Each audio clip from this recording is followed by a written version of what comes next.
ચલો તો આપણને ચેપ્ટર 7 દાખલા નંબર 1 બ માં ત્રીજો દાખલો કહે છે કે રાજેશનો માસિક પગાર કેટલો આપેલો છે આપણને 18,000 રૂપિયા. એના પગારમાં હવે વધારો થાય છે કેટલા ટકાનો? 12%. તો હાલની પરિસ્થિતિમાં રાજેશનો માસિક પગાર કેટલો હશે? તો સૌથી પહેલા આપણે વધારો શોધીશું કે એને કેટલા ટકાનો વધારો થયો તો એ આપણને રૂપિયામાં મળે. બરાબર, તો પગારમાં વધારો રૂપિયામાં બરાબર 18,000 એને ગુણ્યા 12/100. બરાબર, તો 0 જતી રહી તો બચ્યું કેટલા? 180 એને ગુણ્યા 12. તો 180 એને ગુણ્યા 12 કેટલા થાય? 2,160. તો આટલો એને વધારો મળ્યો.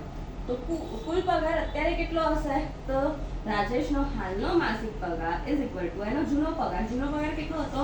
18,000 રૂપિયા વત્તા વધારો કેટલો થયો?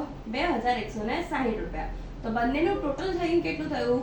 20,160 રૂપિયા.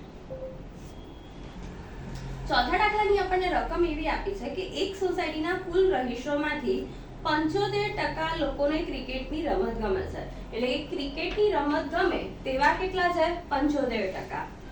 બરાબર, તો જો ક્રિકેટની રમત ન ગમનાર વ્યક્તિઓની સંખ્યા 300 હોય તો સોસાયટીના રહીશોની સંખ્યા કેટલી હશે?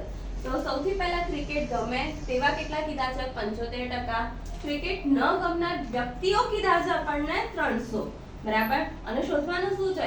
કુલ રહીશોની સંખ્યા. તો સૌથી પહેલા આપણને આપેલી વિગતોને આપણે વ્યવસ્થિત જોઈ લઈએ. કઈ કઈ આપી છે? ટકા અને વ્યક્તિ આપ્યા છે. ક્રિકેટ ગમે એવા કેટલા ટકામાં છે? 75. એમાં વ્યક્તિ નથી આપ્યા. ક્રિકેટ ન ગમે એ આપણને ટકામાં નથી કીધા પણ વ્યક્તિ કીધા છે 300. તો બાળકો આપણને હંમેશા ખબર છે કે કુલ હંમેશા 100 હોય. બરાબર, ટકા હંમેશા કુલ 100 હોય. તો 100% કુલ હોય તો 100 માંથી આપણે 75 કાઢી દઈએ તો 25% આપણને મળે. એ શેના મળે? ક્રિકેટ ન ગમે તેવા. બરાબર, તો આપણે સૂત્ર મૂકીશું કે 25% એ 300 વ્યક્તિઓ તો 100% એ કેટલા?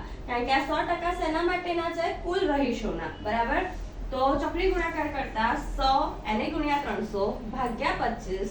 તો 100 એટલે 25 ચોક 100. તો 25 જતા રહ્યા તો બચ્યા કેટલા? 4 એને ગુણ્યા 300. તો 4 તરી 12 અને પાછળની શૂન્ય 2.